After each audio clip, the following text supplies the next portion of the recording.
નમસ્કાર દર્શક મિત્રો, હું છું દર્શના જોશી. તમે જોઈ રહ્યા છો લોક સામના ન્યૂઝ. તો જોઈએ આજના સમાચાર. બોટાદથી અમારા રિપોર્ટર વિપુલ લોહાર સાથે રાણપુર તાલુકાના પંચાયત ખાતે પ્રેસ કોન્ફરન્સ યોજાઈ. બોટાદ જિલ્લાના રાણપુર તાલુકા પંચાયત ખાતે વીબીજી રામજી નવા અધિનિયમ અને યોજના જાગૃતિ IEC વીકને લઈ પ્રેસ કોન્ફરન્સ યોજાઈ. તાલુકા પંચાયતના પૂર્વ પ્રમુખ અને સદસ્ય વિનોદભાઈ સોલંકી, સામાજિક ન્યાય સમિતિના ચેરમેન હીરાભાઈ ખાણાયાએ યોજના વિગતવાર માહિતી આપી હતી. વિનોદ રમેશભાઈ સોલંકી, પૂર્વ પ્રમુખ રાણપુર તાલુકા પંચાયત અને સદસ્ય તાલુકા પંચાયત રાણપુર. થોડા સમય પહેલાં દેશના યશસ્વી પ્રધાનમંત્રી શ્રી નરેન્દ્ર મોદી સાહેબની સરકાર દ્વારા સંસદમાં વિકસિત ભારત રોજગાર અને આજીવિકા ગેરંટી મિશન માટે વીબીજી રામજી અધિનિયમ 2025 દેશના ગ્રામીણ પરિવાર માટે એક ઐતિહાસિક પગલું ભરવામાં આવ્યું. વીબીજી રામજી યોજના એ દેશના કરોડો પરિવારને આવનારા સમયમાં ખૂબ જ કામદાર નીવડવાની છે. ત્યારે આ વીબીજી રામજી યોજનાની અંદર ગ્રામીણ વિસ્તારની સુખાકારી માટેના તમામ કામો આમાં આવરી લેવામાં આવ્યા છે.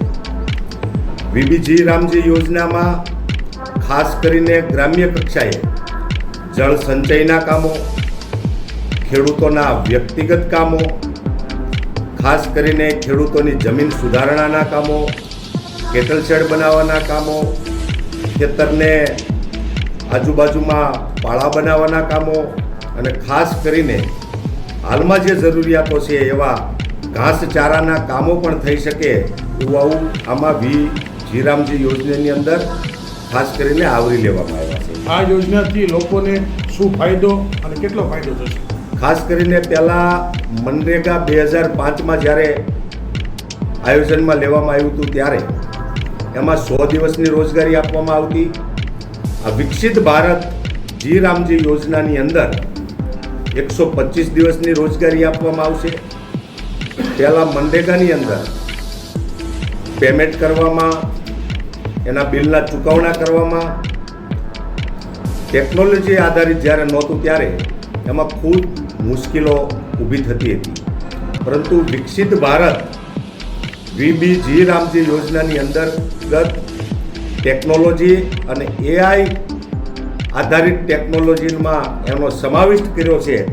અને ખાસ કરીને પ્રધાનમંત્રી ગતિશીલ સાથે આને જ્યારે જોડવામાં આવ્યું છે ત્યારે આની અંદર જે લોકો પણ 125 દિવસની રોજગારી મેળવશે, ખેડૂતોના વ્યક્તિગત કામો લેવામાં આવશે અને જે કામો આ યોજના અંતર્ગત થશે એમને સમયસર પેમેન્ટ મળશે, ખૂબ ટૂંકા સમયમાં પેમેન્ટ મળશે, ક્યાંય કોઈ તકલીફ નહીં પડે. અને ખાસ કરીને શ્રમ, આજીવિકા અને ઇન્ફ્રાસ્ટ્રક્ચરના કામો આમાં જોડવામાં આવ્યા છે. ગ્રામ પંચાયતના મકાનો હોય, આંગણવાડીના મકાનો હોય, શાળાની અંદર મધ્યાહન ભોજનના કામો હોય કે ખાસ કરીને PM આવાસ યોજના અંતર્ગત પણ આની અંદર 90 દિવસની આજીવિકા આપવાનું કામ આ યોજનાની અંદર સમાવિષ્ટ કરવામાં આવ્યું છે. આગામી દિવસોમાં રાણપુર તાલુકામાં કેટલા લોકોને આ યોજનાનો લાભ મળશે?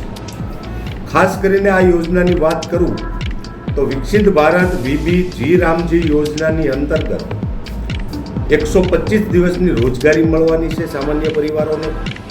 અને એવા સમયે રોજગારી આપવામાં આવવાની છે જ્યારે ખેડૂતોના કામો ન હોય, ખેડૂતોના ખેતરની અંદરની તમામ કામગીરી પૂર્ણ થાય પછી જ આ યોજનાના અંતર્ગત કામો આપવામાં આવનારા છે.